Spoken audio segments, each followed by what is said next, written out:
Hello everyone, it is currently 2:16 a.m. during finals week, and I told myself I wasn't going to make a video during finals week, you got to focus, but then something popped up, and I realized that there are certain things that are more important than finals. So for those of you who don't know, obviously my channel name is The Arab Mamba, I'm an Arab, my family's from Palestine, I am Palestinian, and if you've been paying attention even ever so slightly to the media, you'll see that something is happening in a neighborhood in East Jerusalem called Sheikh Jarrah. So here's everything you need to know about what's happening in Sheikh Jarrah. For those who don't know what's happening, the Israeli courts decided to forcefully evict 6 Palestinian families in the neighborhood in East Jerusalem known as Sheikh Jarrah. This has led to outrage by Palestinians, brutal forced removal of families, and large protests met with violent backlash by settlers and mainly the Israeli Defense Forces. This is a modern-day example of ethnic cleansing. You're probably wondering, how is this even possible? What's happening? How is this even legal? Well, the short answer is it's not legal. East Jerusalem has always belonged to the Palestinians.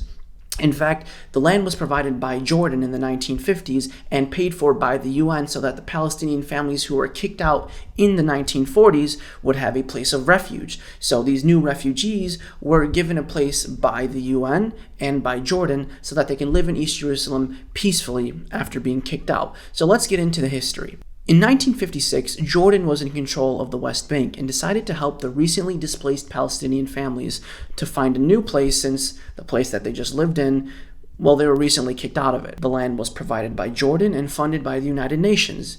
It was provided in a neighborhood called Sheikh Jarrah. This was one of the big steps that solidified East Jerusalem as being a strictly Palestinian territory.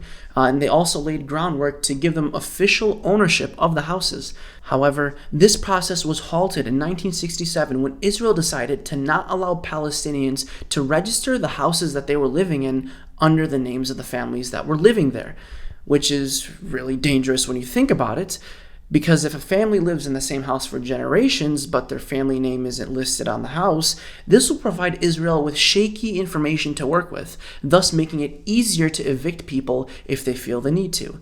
This laid the groundwork for future ethnic cleansing. In fact, that's exactly what Israel did. In 1972, Israel claimed that the land that the Palestinians were rightfully living on wasn't theirs. So they tried to evict 4 families in Sheikh Jarrah, accusing them of land grab. And of course, the Palestinians lost the court case and the Israeli Land Registry Department decided that the land belonged to the Israeli settlement associations, thus laying more groundwork for ethnic cleansing at an even larger scale than before. Fast forward to 1982, 24 of the 28 families living in Sheikh Jarrah had an eviction case filed against them and were assigned an Israeli lawyer who decided to hand the ownership of their homes to the Israeli settlement organizations.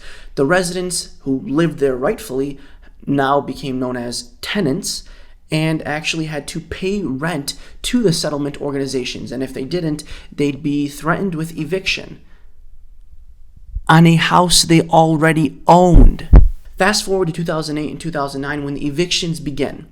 They began by kicking out 2 families and replacing them with Israeli settlers, which brings us to today, with protests, ethnic cleansing, kicking people out of their homes. The same court that is evicting 6 families has also ruled that 7 other families will be kicked out by August 1st.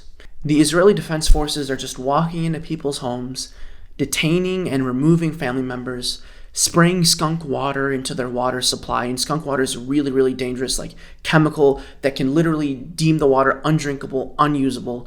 They're attacking Muslims in their place of worship on the holiest night of Ramadan.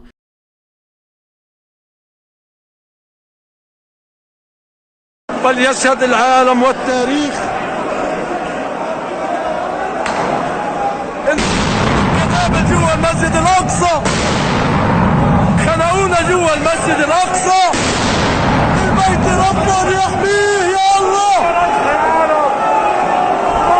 حسبنا الله ونعم الوكيل. And they're in the process of completely erasing years of Palestinian history and replacing it with illegal settlements.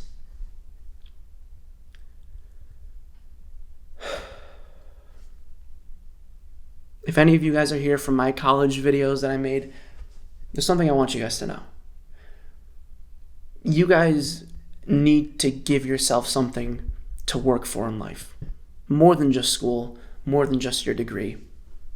Because there are things more important in life than the final I have on Thursday and the final I have on Friday.